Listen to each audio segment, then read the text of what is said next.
Hey, so in this video, I'm going to show you how to upgrade your lighting setup in your 80-watt Omtech laser from this to this.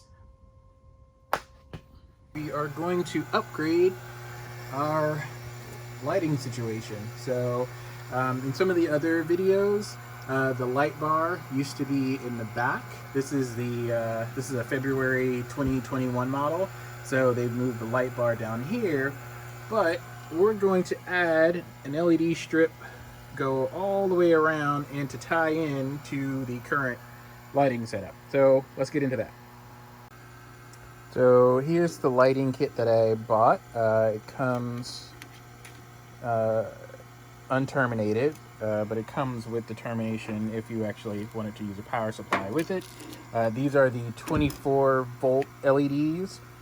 So what I'm going to do is I have extra red and black cabling, and I'm going to run that through the machine into the back of the machine to tie in to the current LED setup. All right, so as you can see, we have two little holes here, and our wires are just thin enough to fit through there. So I'm going to go ahead and feed these through. And there's a lip back there, so you'll have to kind of finagle a little bit, but you can see they peek through. So I'm just going to fish those all the way to the back, because we're going to go back there and we're going to need to add some additional wire. I'm going to leave myself a little room, because now I'm just going to start removing the tape off the back of the lights and running it around the inside of the machine.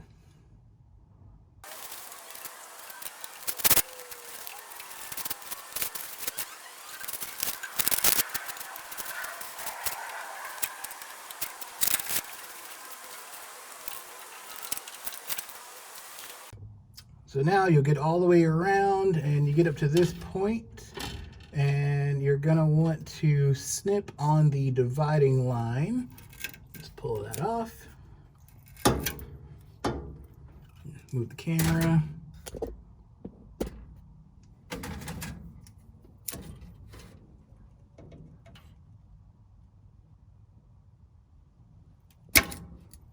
Okay.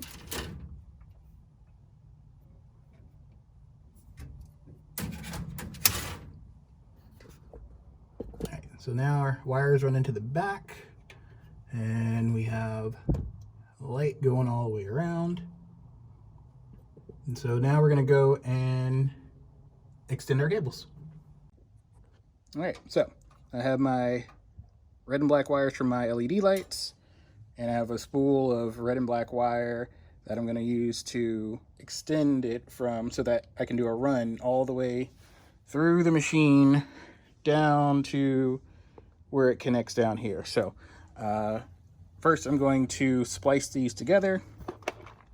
I have a box of tubing shrink. It's a lot, so I'm just using it. You can use electrical tape or whatever you have that will safely connect, wires together. So I'm going to do that, and then I'm going to extend my wire out.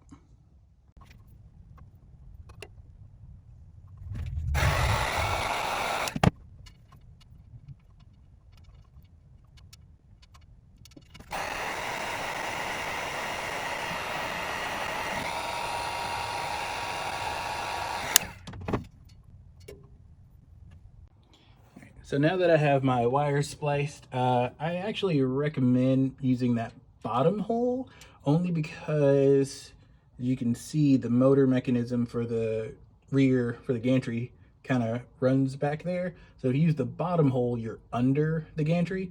So I took a little piece of tape and put it, just to get the wires out of the way until I find a better solution. But the wires are run, and now they're running out the side over here. So now we're going to go find and trace the gray cable that runs through here, up here, and out on this side. And it goes down that way. So we're going to follow that and see where it goes. All right, so we open up the side panel. See the gray cable underneath that goes to the LED strip. If you want, you could probably remove that little zip tie so you get the cables are a little bit looser, or you could just follow where they kind of run through the cable management down into here. And if you look right down here, you'll have a very loose looking brown cable and a blue cable all coming out of one connection right here. That's your connection for the LEDs. So what I'm going to try to do is remove them from here, use some studs, and connect everything into one thing instead of splicing into this wire. So I have these spade terminals left over from a different projects. They are the 4 to 6 stud, which means that they'll fit in these tiny connections. And then these are 22 to 16 gauge, which is the gauge of my red and black wire there. So yeah, I'm just going to splice them all together, crimp them down into here, and then just plug them back into those spots and see if everything works. Okay, so I took off the little metallic ends, and if you have something like this, you could probably use this on your new red and black wires and just put them in the same position. But if you don't, like I said, I have these little spade connections, and so the brown wire connects with the red, the blue wire connects with the black, and now I'm going to connect them back into their terminal spots where brown and red go here, blue and black go here. Okay, we are connected there and there. Power is on, and we have lights.